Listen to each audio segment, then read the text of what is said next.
Indonesia merupakan negara terluas di Asia Tenggara dengan daratan terhampar 1,9 juta kilometer persegi dan perairan terbentang 6,4 juta kilometer persegi.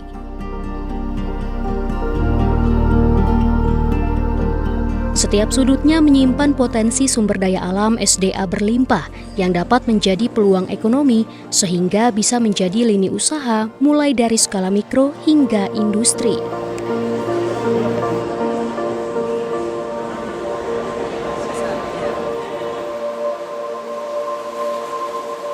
Usaha mikro kecil dan menengah (UMKM) merupakan salah satu pilar penting dalam perekonomian tanah air karena mencakup sekitar 99% total unit usaha di Indonesia. Berkontribusi terhadap produk domestik bruto PDB nasional hingga 60,51% dan menyerap hampir 97% dari total tenaga kerja di Indonesia.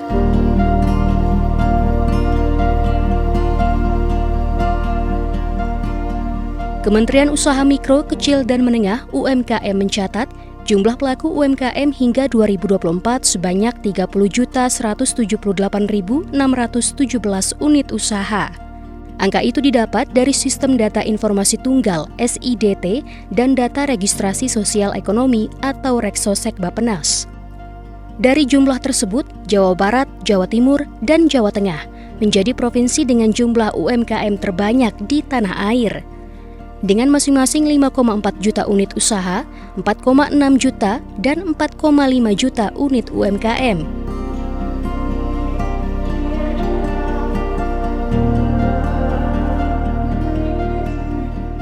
Tidak hanya berperan sebagai jangkar perekonomian nasional, kehadiran UMKM juga berkontribusi dalam neraca perdagangan Indonesia.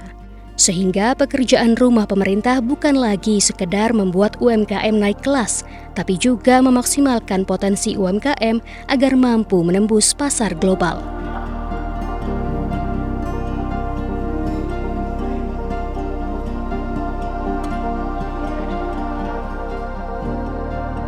Nah, sebetulnya jumlah UMKM ada berapa? Pertanyaan seperti itu kan. Itu kan ada sekitar 60 jutaan itu ya di sensus di BPS ya, sekitar 64,2 juta 2019. Nah, ternyata ada satu data lagi nih Mbak yang di sensus pertanian ada di BPS itu sekitar 29,4 juta. Jadi kalau kita rencananya akan kita integrasikan kembali datanya, berarti kalau 30 tambah 29 kurang lebih ya 59 juta. Nah, kami punya program dari Pak Menteri langsung, ya, itu namanya holding UMKM. Nah, holding UMKM itu bukan berarti UMKM dia bentuk holding, perusahaan bukan. Dia itu adalah konsepnya adalah ekosistem kemitraan bisnis UMKM berbasis klaster. Nah, kami sudah identifikasi ada 10 klaster, di mana salah satunya adalah orientasi ekspor. Gitu, misalnya ada sektor handicraft, ada sektor kuliner. Nah, itu kita tahu ya, itu adalah sektor-sektor yang memang potensinya dari sisi ekonomi kreatif dan dia punya kontribusi ekspor sangat tinggi. Nah, bagaimana kita membangun sebuah konektivitas antara usaha mikro kecil dengan menengah, antara UMKM dan industri besar. Gitu. Nah, ini kan satu kondisi yang kita inginkan kan, bagaimana usaha menengah tadi sebagai anchor, dia akan menarik mikro kecil ya terhubung. Ya, jadi kalau tadi Pak Menteri sampaikan ada disconnectivity nih mikro kecil. Nah, kita harus ciptakan sebanyak-banyaknya usaha menengah yang bisa menjadi anchor, menjadi jangkar. Mikro kecil masuk ke dalam usaha menengah sebagai rantai pasok. Kepala Pusat Ekonomi Digital dan UMKM dari Institute for Development of Economics and Finance (INDEF) menyebut, kontribusi ekspor UMKM di Indonesia tercatat 15,7% dari total ekspor. Ada 3 jenis komoditas yang potensial untuk dikembangkan oleh UMKM dalam negeri sebagai produk ekspor. Namun, peneliti INDEF itu mengingatkan, pendampingan dari pemerintah untuk mempermudah UMKM dalam melengkapi sertifikasi yang dibutuhkan dalam proses ekspor juga menjadi kunci penting UMKM bisa jadi pemain di pasar global. Iya, yang jelas itu ada 3 sektor UMKM terbesar. Yang pertama, yang untuk ekspor ya. Yang pertama itu adalah sektor makanan, olahan makanan dan turunannya. Yang kedua itu adalah sektor fashion atau pakaian. Dan yang ketiga adalah sektor kayu dan turunannya, gitu. Misalnya tadi terkait dengan rotan, bambu dan sejenisnya. Jadi 3 sektor itu yang selama ini berkontribusi, kemudian dan ketika 3 sektor ini semakin dipercepat, diakselerasi, maka semakin besar pula kontribusinya terhadap perekonomian. Ya, tentu dengan perampingan birokrasi, kemudian peningkatan kapasitas SDM. Hal ini juga termasuk dengan misalnya sertifikasi dari UMKM itu. Jadi UMKM itu kan tentu ada pegawai-pegawainya, kemudian ketika misalnya mereka diberi fasilitas untuk melakukan sertifikasi misalnya di BNSP atau di lembaga sertifikasi lainnya, itu semakin meningkatkan kompetensi mereka. Dan tadi juga termasuk akhirnya UMKM itu bisa naik kelas. Maka ketiga hal ini setidaknya itu bisa tadi ya mempercepat UMKM untuk ekspor lebih banyak lagi. Pelebaran sayap UMKM lokal menembus pasar global turut digalakan oleh Kementerian Perdagangan lewat program Berani Inovasi, Siap Adaptasi atau disebut UMKM Bisa Ekspor. Program yang mulai dijalankan tahun 2025 ini melibatkan Atase Perdagangan serta Indonesia Trade Promotion Center atau ITPC di 33 negara. Untuk memperkuat daya saing UMKM dalam ekspor produk, Kementerian Perdagangan menggunakan 3 strategi, yakni pengembangan produk ekspor, pengembangan pelaku usaha ekspor, serta pengembangan pasar ekspor. UMKM Bisa Ekspor telah memfasilitasi 773 UMKM dari berbagai wilayah di Indonesia. Adapun nilai transaksi yang berhasil dibukukan sejak Januari hingga Agustus 2025 sebesar 90,4 juta dolar AS atau setara 1,4 triliun rupiah.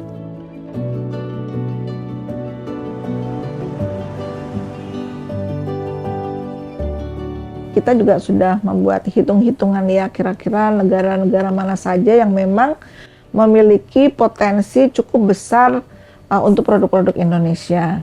Nah, 5 besar itu adalah India, kemudian Arab Saudi, kemudian Uni Emirat Arab, Turki, dan Tiongkok. Ini hitung-hitungannya mungkin dari size market, daya beli, dan sebagainya. Nah, 5 negara ini yang kita akan fokuskan untuk mendorong produk-produk UMKM.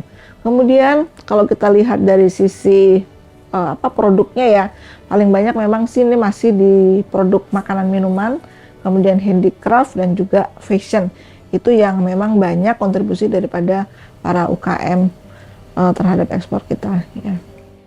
Ada sejumlah tahapan yang harus dilewati pelaku UMKM untuk bisa bergabung dalam program Kemendak ini. Dimulai dari tahap pendaftaran, verifikasi kurasi dan produk pitching bersama perwakilan perdagangan Indonesia di luar negeri. Bila lolos, perwakilan perdagangan lalu mencari pembeli. Setelah cocok, calon pembeli akan berinteraksi langsung dengan pelaku UMKM untuk menjajakan kerjasama. Diakhiri dengan negosiasi kontrak atau pembuatan pesanan. Selain memanfaatkan INA Ekspor, Kementerian Perdagangan saat ini telah membuka 4 export center yang bisa dimanfaatkan oleh pelaku UMKM sebagai layanan satu atap. Karena export center itu kita punya 4, export center itu punya kemampuan untuk secara komprehensif itu menjadi konsultan, menjadi pendamping, dan juga mencarikan buyer. Jadi cukup besar perannya export center ini, dan ini ada di 4 pulau ya. Tentu kami berharap para UMKM di Sumatera, Kalimantan, Sulawesi, dan kalau yang di Surabaya ini kan Jawa sekitar, tapi banyak banget ya. Itu bisa Sumatera tadi yang di Batam ya, bisa memanfaatkan keberadaan UKM Center ini dengan sebaik-baiknya. Rugi kalau itu tidak dimanfaatkan. Nah, terus yang kedua, tentu tadi saya sudah sampaikan bahwa kami juga punya program-program yang sifatnya ini untuk meningkatkan daya saing, baik itu daya saing produk maupun daya saing si pengusahanya itu sendiri. Program ini tidak bisa berjalan sendiri, tetapi adalah hasil dari kolaborasi dengan beberapa kementerian dan juga stakeholder yang lainnya, sehingga tentu kami berharap para UMKM, teman-teman UMKM bisa itu tadi ya, berkolaborasi juga dengan kementerian yang lainnya. Karena itu semuanya nanti kita kita lakukan bersama bagaimana menguatkan UMKM Indonesia go global. Kabupaten Sukabumi, Jawa Barat memiliki 212.633 usaha mikro, kecil, dan menengah UMKM. Salah satu pelaku UMKM di Tatar Sunda adalah pasangan suami istri Handri Wahyudi dan Vivi Herfiani yang mengolah keripik tempe. Berkat program UMKM Bisa Ekspor Kementerian Perdagangan, renyahnya keripik tempe Handri Vivi telah mampu menjangkau konsumen hingga ke mancanegara.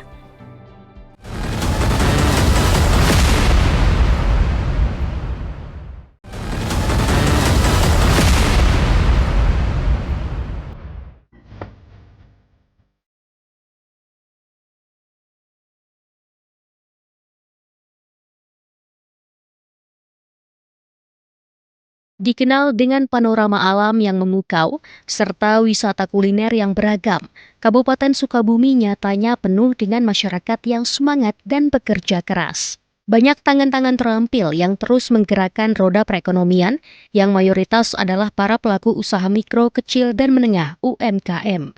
Mereka bak tulang punggung yang menjadi simbol kemandirian. Di Desa Balai Kambang, Kecamatan Nagrak, berdiri sebuah UMKM yang menyulap tempe menjadi keripik. Berdiri sejak 2014, usaha milik pasangan suami istri Handri Wahyudi dan Vivi Herfiani ini bermimpi membawa tempe jadi makanan kelas dunia dan membuka lapangan kerja bagi warga sekitar. Untuk awal dulu kita waktu awal-awal produksi keripik ini, saya itu tenaga kerjanya saya sendiri sama istri saya gitu. Saya yang menggoreng, istri saya yang motong. Tapi seiring berjalannya waktu dengan bertambahnya pasar, alhamdulillah kita bisa merekrut 1 karyawan, terus bertambah lagi menjadi 2, dan sampai sekarang saat ini kita mempunyai 15 karyawan gitu. Waktu itu dari 10 kilo terus naik lagi menjadi 20, terus sampai alhamdulillah sampai sekarang kita bisa sampai 30.000 piece per bulan.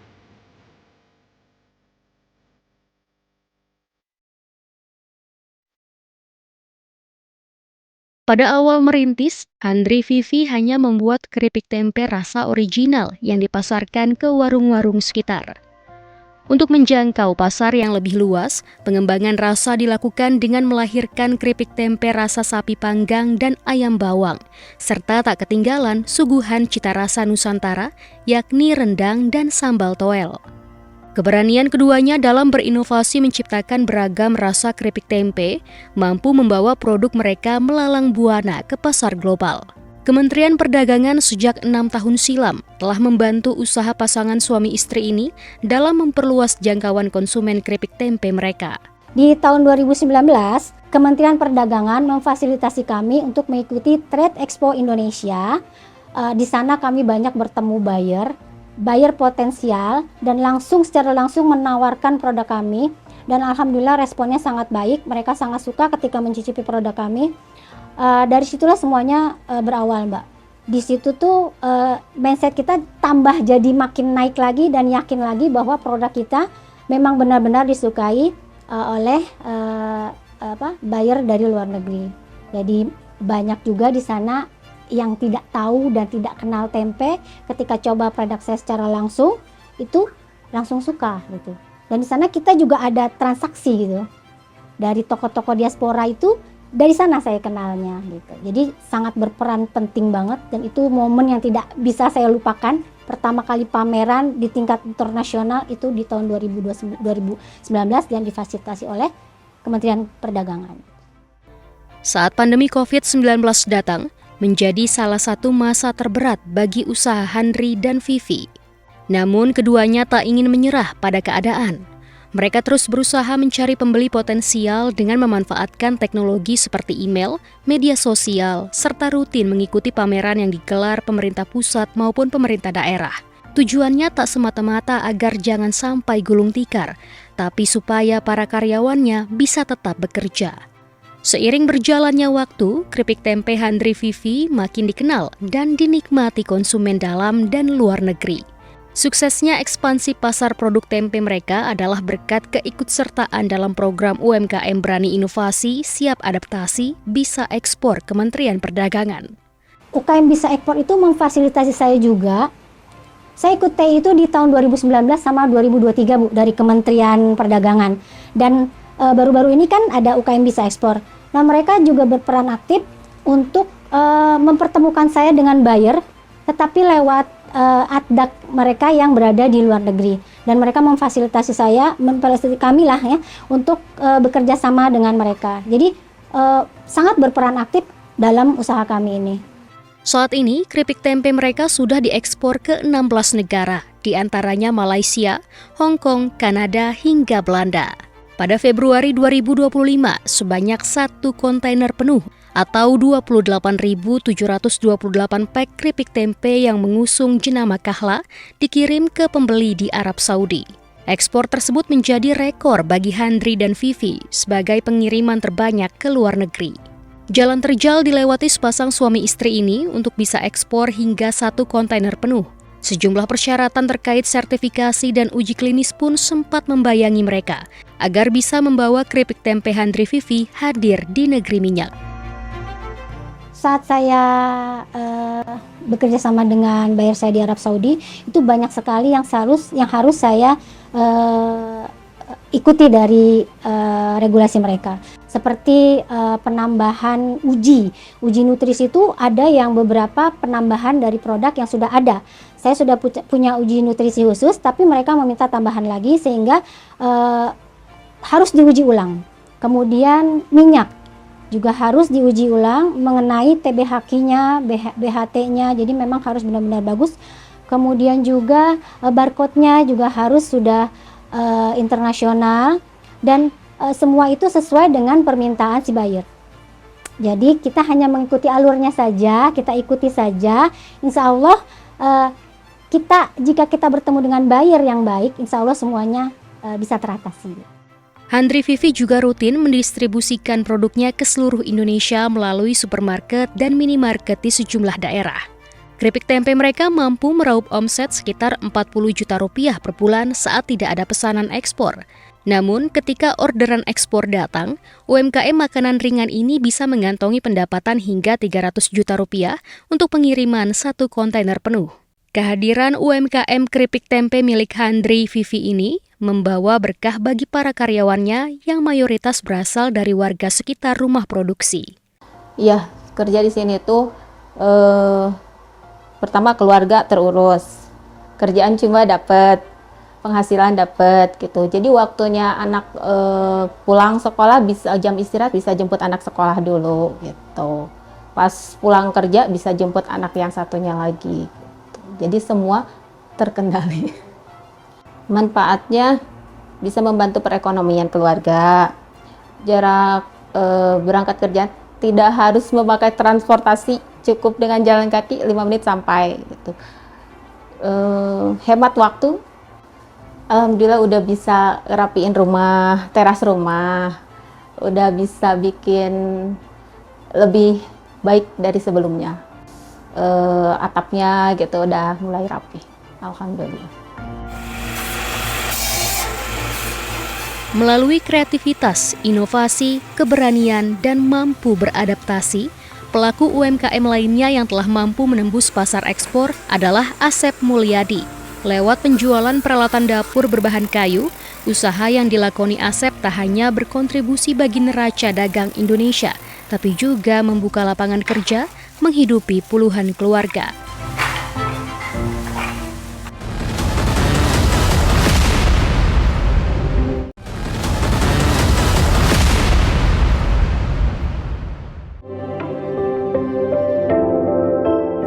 Dinas Koperasi Usaha Kecil dan Menengah Kabupaten Sukabumi mencatat ada 212.633 UMKM di wilayah setempat. UMKM kerajinan tangan menjadi salah satu sektor potensial di kabupaten terluas kedua sepulau Jawa ini. Salah satu pelaku UMKM di Kabupaten Sukabumi adalah Asep Mulyadi. Lini usaha yang dijalani adalah produsen beragam peralatan dapur berbahan kayu. Ada sekitar 150 jenis yang diproduksi, seperti rolling pin, cobek, sodet, hingga talenan yang dibuat dalam beragam bentuk dan ukuran.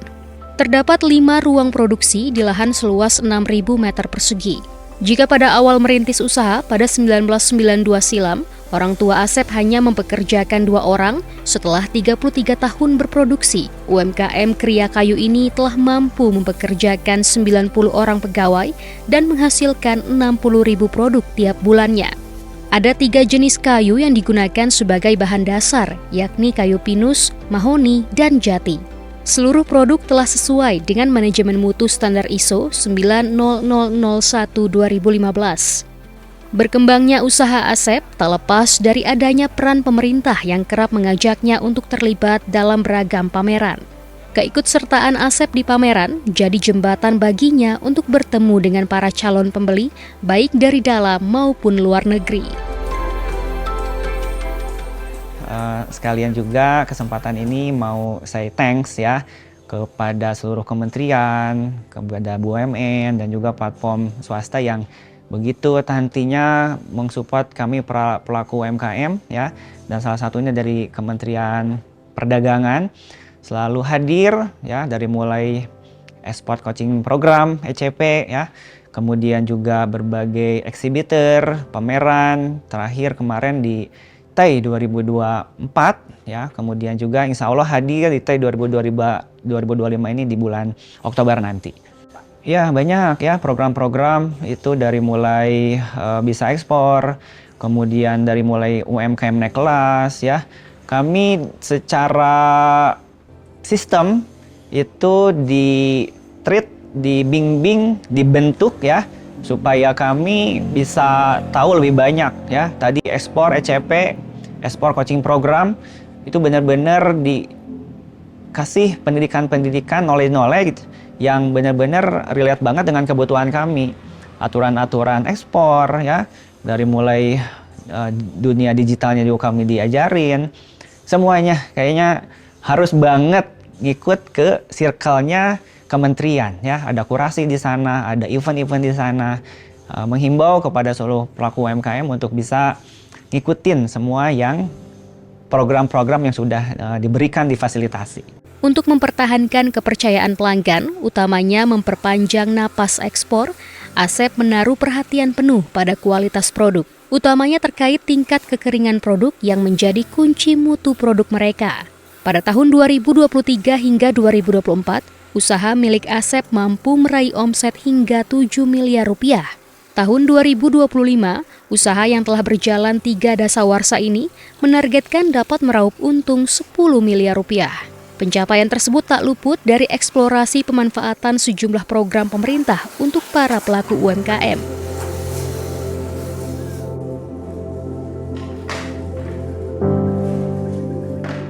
Luar biasa ya, betul. Dari Dinas UMKM juga, mereka keren, supportnya all out ya. Dari program UMKM naik kelas. Alhamdulillah Karya Winajar juga terpilih 2024 yang the best-nya ya se-Jawa Barat. Mereka juga ada salah satu programnya itu B2G ya, Business to Government. Kami alhamdulillah ada kesempatan terkoneksi dengan pemerintah ke Sumatera ya, ke Toba, ke Samosir, ke Medan. Dan alhamdulillah melahirkan buyer dan sampai sekarang continue repeat order. Asep menerapkan prinsip berkelanjutan yang tak hanya diusung pada kualitas produk dan usahanya, namun juga dalam membangun ekosistem bisnis agar membawa manfaat bagi para pegawainya. Saya bergabung di sini sejak 19 Maret 2019, berarti udah 6 tahun ya. Manfaat yang saya rasakan di sini banyak sekali, yang terutamanya bisa mencukupi kebutuhan saya, gitu ya. Kebutuhan saya, intinya saya bekerja di sini untuk sehari-hari saya, biaya hidup saya gitu bisa tercukupi dari sini saya.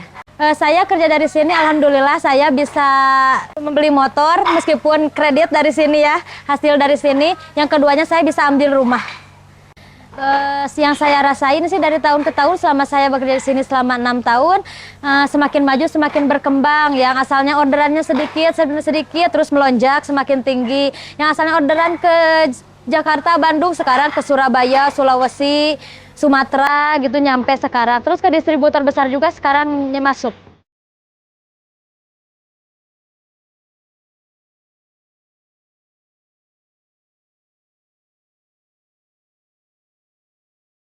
Kepala Dinas Koperasi, Usaha Kecil dan Menengah KUKM Kabupaten Sukabumi, Sigit Widarmadi, menuturkan banyak UMKM setempat yang potensial untuk ekspor.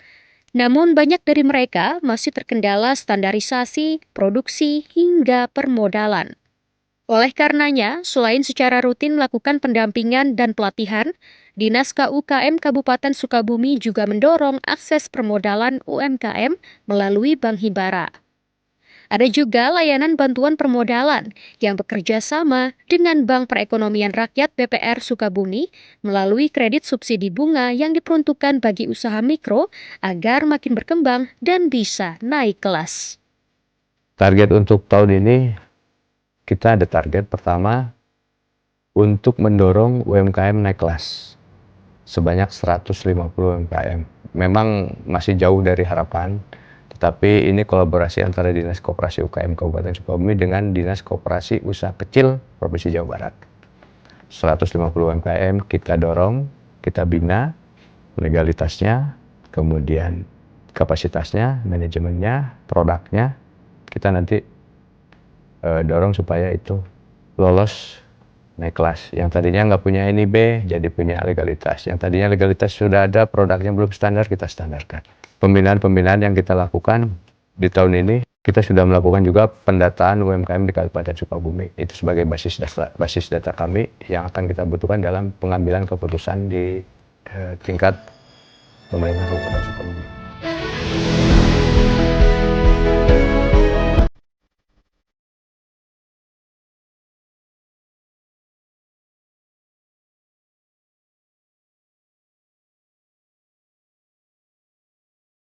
Melalui UMKM Bisa Ekspor, Kementerian Perdagangan bersama pemangku kepentingan terkait terus membuka jalan bagi pelaku UMKM lokal agar mampu menembus pasar global.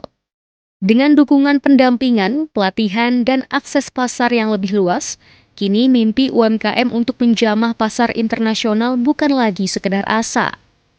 UMKM Indonesia berani ekspor, siap adaptasi agar perekonomian Indonesia bersinar di panggung dunia.